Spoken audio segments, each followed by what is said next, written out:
semua yang saya jelaskan tadi itu bukan bermakna Islam itu anti Yahudi, enggak. Islam itu mengajarkan kedamaian, mau toleran, jangan diajari lagi Islam itu. Di Madinah itu ada orang musyrik, ada orang Yahudi, ada orang Nasrani, ya. Rasulullah bisa hidup dengan baik. Jadi persoalan Israel jangan kemudian kita katakan ini anti Yahudi, enggak. Yahudinya enggak masalah.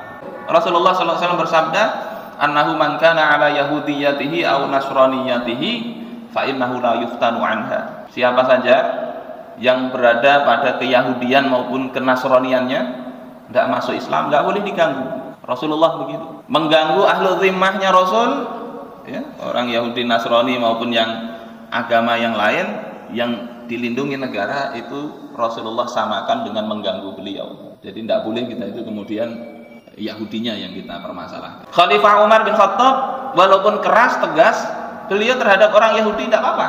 Jadi tidak ada problem. Suatu ketika Khalifah Umar itu melewati satu pintu. Kemudian di situ ada seorang yang sedang meminta-minta. Syekhun kabir warirul basar di dalam riwayat itu, yakni tua renta, matanya tidak tapi melihat. Fadaraba 'adudahu min khalfihi.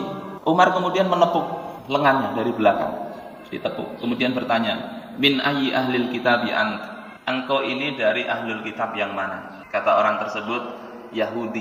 Ahlul kitab Yahudi aku ini. Kemudian Umar berkata, fama aljaka ila ma ara? Apa yang memaksa engkau sehingga engkau melakukan seperti yang kulihat, meminta-minta? Kalau sekarang meminta-minta, tanya agamanya, kayaknya bukan Yahudi malah. Tanya aja, pian agamanya apa? Kayaknya saudara-saudara kita ini. Apa yang memaksa engkau? Kata beliau, as'alu al-jizyata wal hajata was-sinnah. Aku meminta ini karena pertama untuk membayar jizyah. Orang non-muslim yang hidup di bawah daulah Islam, di bawah kekhilafan Islam itu bayar jizyah. Tapi jizyah itu tidak banyak, seperti pajak sekarang tidak. Jizyah itu hanya kepada yang laki-laki saja, perempuan tidak kena. Yang punya kemampuan, yang fakir justru mestinya ditanggung, dikasih negara. Jadi aku minta-minta untuk bayar jizyah. Yang kedua, keperluan hidup, karena aku sudah tua begini, tidak bisa kerja. Apa kata Khalifah Umar? Fa'akhadha Umar biyadihi wa dhahaba ila manzilihi. Umar pegang tangannya, diajak ke rumah beliau. Faradakha lahu bi syai'im minal manzil. Radakha itu artinya maknanya memberikan sesuatu tapi tidak banyak, dikasih dari rumah beliau sendiri, artinya dari harta Khalifah Umar sendiri. Summa arsala ila khazin baitil mal.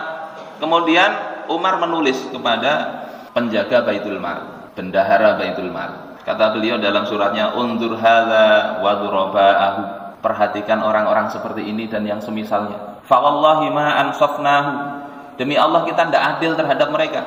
Anna akalna syabibatahu thumma nakhdhuluhu indal haram. Kita memakan hasil kerjanya saat muda, kemudian kita hinakan, kita sia-siakan mereka saat sudah tua renta. Ini kebijakan Umar. Kemudian tidak hanya sekedar ngomong, tapi betul-betul disuplai kebutuhan orang tua Yahudi ini dari Baitul Mal. Jadi problemnya bukan problem persoalan Yahudi, bukan. Jauh setelah itu di Andalusia, 800 tahun Kristen, Yahudi dan yang lain berdampingan secara damai di dalam kekhilafan Islam di sana. Kemudian bahkan setelah itu masa kekhilafan Turki Utsmani yang menyelamatkan orang-orang Yahudi dari pembantaian Kristen di Spanyol itu justru orang-orang Muslim dari kekhilafan Turki Utsmani. Jadi bukan karena beda agama. Jangan sampai kita salah persepsi.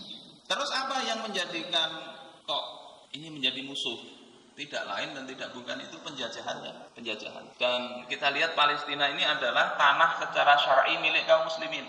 Ditaklukkan pada tahun 637 Masehi, masa kekhilafahan Umar bin Khattab. Beliau sendiri yang mengambil itu kuncinya secara damai, tidak sampai perang. Abad 19 di Palestina itu hanya sekitar 5% orang Yahudi. Jadi mereka boleh tinggal di sana, enggak, kemudian diusir, enggak. Tetapi mereka ini kenapa sampai keras? Khalifah Abdul Hamid Ats-Tsani sampai keras, tidak boleh mereka tinggal di sana. Itu ada latar belakangnya, yakni tahun 1892 Masehi. Itu mereka punya upaya untuk mendirikan Israel, punya upaya untuk meruntuhkan negara kaum muslimin, khilafah Islamiyah saat itu. Itu yang kemudian menjadikan mereka tidak diterima oleh negara, tidak diterima. 1897, 2 29 sampai 31 Agustus. Itu ada konferensi Basel di Swiss. Ini ketahuan oleh khalifah. Fungsi negara, fungsi intelijen itu mestinya begitu. Harus tahu nih apa gerakan musuh.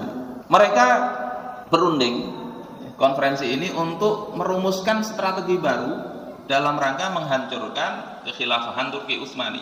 Strategi baru 1897.